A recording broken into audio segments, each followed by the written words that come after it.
जोहार। धुमकुड़िया युवा के पोर्टल पर आप सभी का स्वागत है। आज हमारा टॉपिक है औरंगजेब और झारखंड। औरंगजेब के समय में झारखंड की स्थिति क्या थी, आज हम लोग इसी को देखेंगे। अभी 14 जेपीएससी के लिए लगातार क्लासेस चलाई जा रही हैं। इस बैच में हम लोग अभी सिर्फ 100 स्टूडेंट्स ही लेंगे। अभी 20+ स्टूडेंट्स एडमिशन हो चुके हैं और ये क्लासेस 7 PM से 9:30 PM तक चलाई जा रही हैं। इसमें क्लासेस के अलावा जहां आपको PDF नोट्स मिलते हैं, इसके अलावा टेस्ट सीरीज पीटी के लिए और आंसर राइटिंग प्रोग्राम भी मेंस के लिए चलाया जा रहा है। आइए शुरू करते हैं औरंगजेब और झारखंड। औरंगजेब के समय में आखिर मध्यकालीन झारखंड कई भागों में बटा था, जिसमें पलामू में चेरो राजवंश, खुकरा या कोकरा में नागवंशी, इसके अलावा रामगढ़ राज्य, चाई चंपा, केंदी, खड़गडीहा, संथाल परगना बंगाल के कब्जे में अधिकतर रहा है, पंचेत राज्य और सिंहभूम प्रमुख थे। तो इन्हीं राज्यों को देखेंगे कि आखिर औरंगजेब के समय इनकी स्थिति क्या रही है या क्या घटनाक्रम घटित हुए हैं। सबसे पहले हम लोग छोटानागपुर के जो प्रमुख राज्य रहा है खुकरा या नागवंशी राज्य, इसी को देखते हैं। उस समय भी राजधानी नागवंशी राज्य की नवरत्नगढ़ ही रहा है और उस समय तत्कालीन औरंगजेब के समकालीन थे रघुनाथ शाह। इनके एक गुरु थे, महाराष्ट्रियन गुरु थे हरिनाथ। आइए अब इन्हीं के संदर्भ में देखते हैं। नागवंशी राजा रघुनाथ शाह धार्मिक प्रवृत्ति के थे और दानी स्वभाव के थे। उनके धर्म गुरु थे हरिनाथ। कहा जाता है कि एक अवसर पर रघुनाथ ने अपनी समस्त संपत्ति और राज्य हरिनाथ को दान कर दिया, लेकिन हरिनाथ इतना बड़ा दान लेने से अस्वीकार कर दिए। तब रघुनाथ ने घोषित किया कि वे हरिनाथ के दास हैं और उसने गुरु का नाम नाथ शब्द अपने नाम के साथ जोड़ लिया। इसी कारण रघुनाथ के बाद आगे के जितने नागवंशी राजा हुए हैं वे अपने नाम के साथ शाह और नाथ दोनों जोड़ते हैं। इनका शाह जोड़ने का कारण है मुगल बादशाहों का प्रभाव और नाथ है हरिनाथ, गुरु जो उनके थे उनके नाथ शब्द का प्रभाव। तो इसीलिए आगे जितने भी राजा हुए नागवंशी राजाओं में, उनमें रघुनाथ, नाथ शब्द और शाह ये शब्द देखे गए हैं। रघुनाथ शाह के शासनकाल में नवरत्नगढ़ ही राजधानी थी और रघुनाथ ने अनेक भवनों और कई मंदिरों का निर्माण भी करवाया था। उसने दोईसागढ़ में कई मंदिर बनाए थे। दोईसागढ़ का ही एक जगन्नाथ मंदिर काफ़ी प्रसिद्ध रहा है। इसके अलावा रघुनाथ शाह ने इस मंदिर का निर्माण 1682 ईस्वी में करवाया था। नवरत्नगढ़ में जगन्नाथ मंदिर, ये रांची का जगन्नाथ मंदिर नहीं है, बल्कि दोईसागढ़ या नवरत्नगढ़ का जगन्नाथ मंदिर है, जिसकी स्थापना रघुनाथ शाह ने 1682 ईस्वी में करवाई थी। इसके अलावा रघुनाथ शाह के समय ही बोड़िया का मदन मोहन मंदिर का निर्माण भी किया गया था। मदन मोहन मंदिर का निर्माण 1665 ईस्वी में शुरू हुआ था और ये 1682 ईस्वी में इसका निर्माण पूर्ण हुआ था। यानी करीब करीब इसमें 17 साल लग गए थे। मदन मोहन मंदिर के निर्माण में 17 साल, काफ़ी लंबा समय लगा था। और इसमें जो खर्च हुआ था, इसकी लागत आई थी 1400 रुपये। उस समय इसकी लागत 1400 रुपये आई थी। इसके अलावा 1685 ईस्वी में रघुनाथ शाह ने चुटिया रांची में राम मंदिर का निर्माण कराया था, राम सीता मंदिर का। इसका निर्माण रघुनाथ शाह के समय हुआ था और इसका निर्माण कराया था हरि ब्रह्मचारी ने। एक ब्राह्मण पंडित थे हरि ब्रह्मचारी, उन्होंने ही इसका निर्माण करवाया था। रघुनाथ शाह का स्थापत्य संबंधी क्रियाओं से काफ़ी गहरा संबंध रहा है, जो उनके आंतरिक समृद्धि को बताता है। लेकिन ऐसा नहीं कि उसके समय में आक्रमण नहीं हुए हैं। रघुनाथ शाह के काल में 2 आक्रमण हुए हैं। एक आक्रमण मुगलों की ओर से हुआ था और दूसरा चेरो राजा मेदिनी राय की ओर से। ये 2 आक्रमण हुए हैं। मुगलों का आक्रमण बस अपने प्रभाव को जारी रखने के लिए था लेकिन चेरो राजा मेदिनी राय ने रघुनाथ शाह के दोईसागढ़ पर आक्रमण करके यहाँ से इसको काफ़ी तबाह भी कर दिया था और यहाँ से लूट खसोट कर काफ़ी सामान ले गए थे। मेदिनी राय ने लूट के सामान में जो प्रसिद्ध सामान रहा है उसमें एक पत्थर का विशाल दरवाज़ा भी रहा है।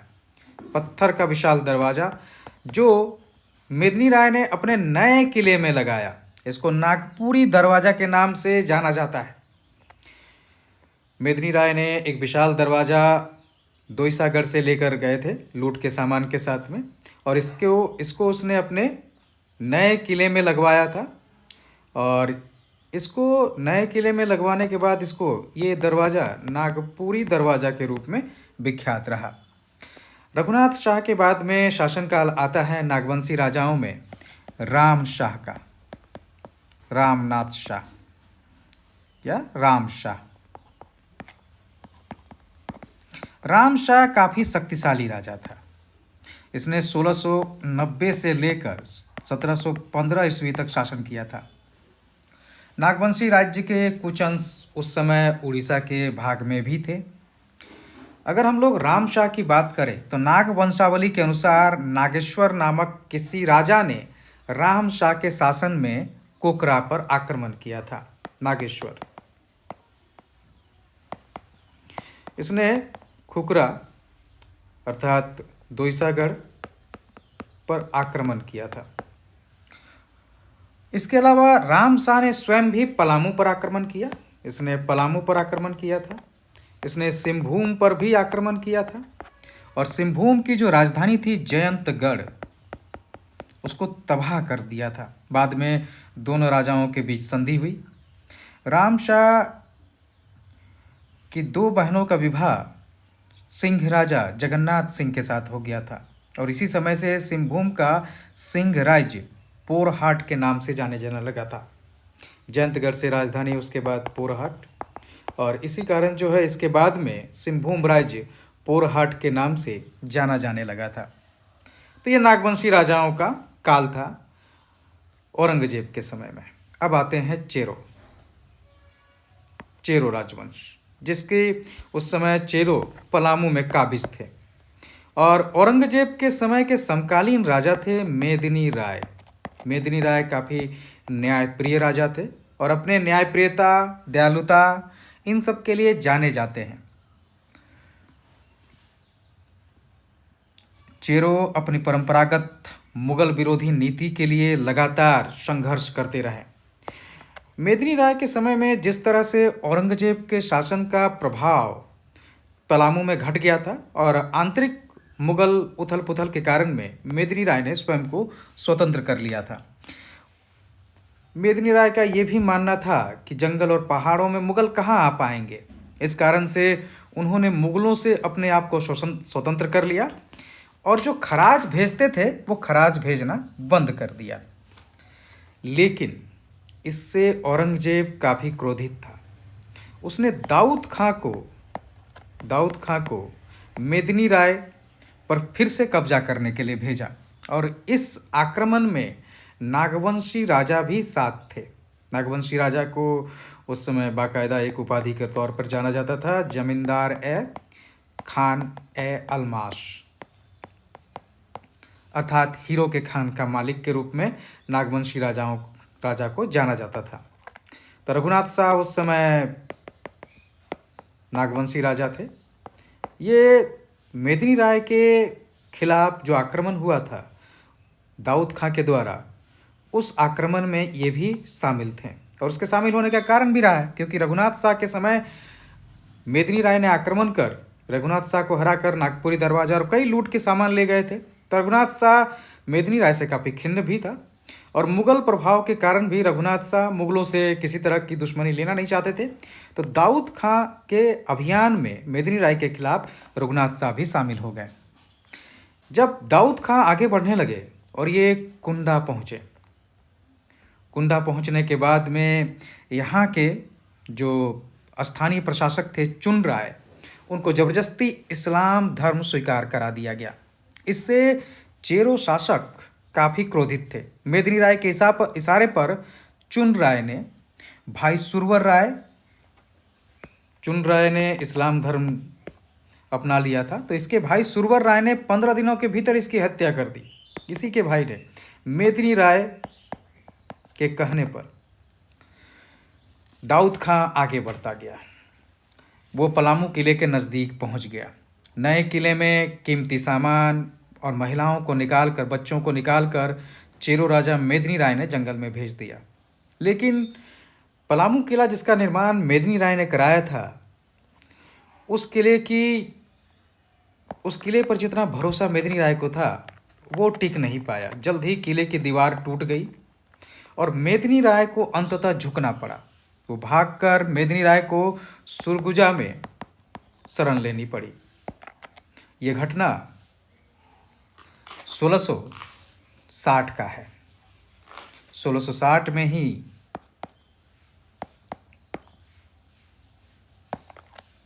मुगलों का आक्रमण मेदिनी राय पर हुआ था। इस आक्रमण के बाद में मेदिनी राय भागकर सुरगुजा चले गए और पलामू पर दाऊद खां का कब्जा हो गया। दाऊद खां वहाँ के प्रशासन की व्यवस्था के लिए कुछ दिनों तक रुका। उसने वहाँ पर 1662 ईस्वी में पलामू विजय की स्मृति में एक मस्जिद का भी निर्माण कराया था और मस्जिद की दीवार पर उसने इस बात को अंकित भी कराया।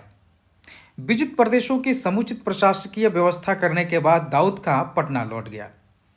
इसके बाद औरंगजेब ने मनकली खां को पलामू का किलेदार बनाया था, फौजदार बनाया।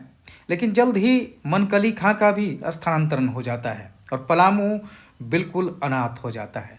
इसी बीच में जब अनाथ देखा मेदिनी राय ने पलामू किले को, तो मेदिनी राय ने पुनः कब्जा कर लिया और इस तरह से मेदिनी राय पुनः पलामू राज्य पर काबिज हो गया। बाद के समय में औरंगजेब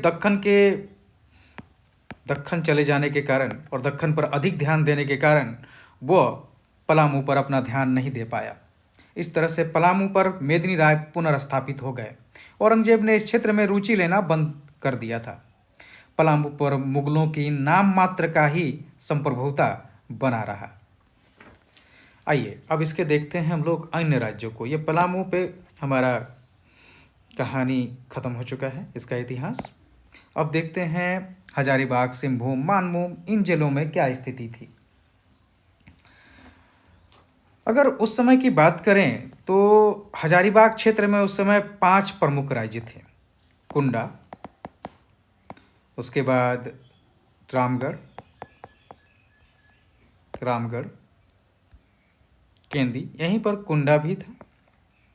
इसके अलावा आपका केंदी, खड़गडीहा, ये 5 राज्य थे। 6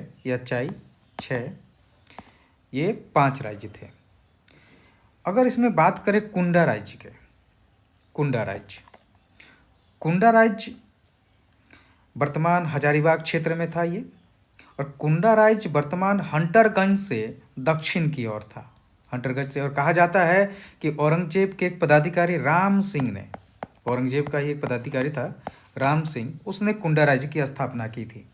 राम सिंह को एक बुंदेला राजपूत बताया जाता है और कुछ लोगों के अनुसार राम सिंह एक स्थानीय खरवार राजा थे, यह भी मानना है। सन 1669 में औरंगजेब ने उसे बावलतार, पिंभूरी, बरवाडी और नागदर्रा की मराठों और पिंडरियों से रक्षा करने का भार सौंपा था और इसी दौरान उसने कुंडा में अपना राज्य स्थापित कर लिया था। औरंगजेब के शासनकाल में 1667 ईस्वी में दलेल सिंह उस समय रामगढ़ राज्य के राजा थे। तो दलेल सिंह ने रामगढ़ का राज्य बनाया, राजा थे, और इन्होंने 1667 ईस्वी में बने थे रामगढ़ राज्य के राजा दलेल सिंह। इन्होंने 1670 ईस्वी में बादम से राजधानी हस्तांतरित कर रामगढ़ राज्य ले आए थे और इसका कारण था कि बादम मुस्लिम आक्रमणकारियों के मार्ग में पड़ता था और रामगढ़ उससे काफ़ी अंदर था। केंदी राज्य वर्तमान चतरा जिले में है। उसके पश्चिम में रामगढ़ का राज्य और पूर्व में 6 राज्य है। सन 1700 ईस्वी में मुस्लिम आक्रमण के कारण केंद्रीय राज्य की स्थिति साधारण जमींदार में बदल गई। मुस्लिम आक्रमण के कारण इसकी स्थिति काफ़ी कमतर हो गई थी। औरंगजेब के संपूर्ण शासनकाल में खड़गडिहा राज्य बाह्य आक्रमणों से अछूता था। ये खड़गडिहा राज्य मुस्लिम औरंगजेब के काल में बाह्य आक्रमणों से अछूता था। औरंगजेब के शासनकाल में बिहार का वर्तमान धनबाद तथा पश्चिम बंगाल का पुरुलिया जिला मुगलों के प्रभाव क्षेत्र से प्राय बाहर ही रहा है। संपूर्ण झारखंड में यही दो ऐसे क्षेत्र थे जो मुस्लिम आक्रमणों से पूरी तरह बचे रहे। औरंगजेब के गद्दी पर बैठने के समय पंचेत राज्य नियमित रूप से मुगलों को कर दे रहा था और मुसलमानों के बढ़ते हुए दबाव के कारण 1700 ईस्वी में पंचेत के राजा ने भी पंचेत के राजप्रसाद को खाली कर दिया और अपनी राजधानी दूसरी जगह ले गए। अगर सिंहभूम की हम लोग बात करें तो सिंहभूम पर अंग्रेजों की संप्रभुता का कोई प्रमाण नहीं मिलता है। पोरहट के उसके समकालीन राजा महिपाल सिंह थे और ऐसा जरूर था कि जो उड़ीसा राज्य के मुगल सूबेदार थे उनका प्रभाव यहाँ देखा जाता है। अब आते हैं हम लोग राजमहल क्षेत्र के बारे में। तो बंगाल की राजधानी राजमहल से हटाकर उस समय ढाका ले जाया गया था, इसलिए राजमहल का प्रभाव घट गया था। राजमहल, पाकुड़, गोड्डा इन क्षेत्रों पर मनिहारी के जमींदारों का ही नियंत्रण औरंगजेब के काल में था। तो ये हमारा औरंगजेब के काल का झारखंड खत्म हुआ। धन्यवाद। आगे हम लोग फिर परवर्ती मुगल बादशाहों के समय के झारखंड को देखेंगे।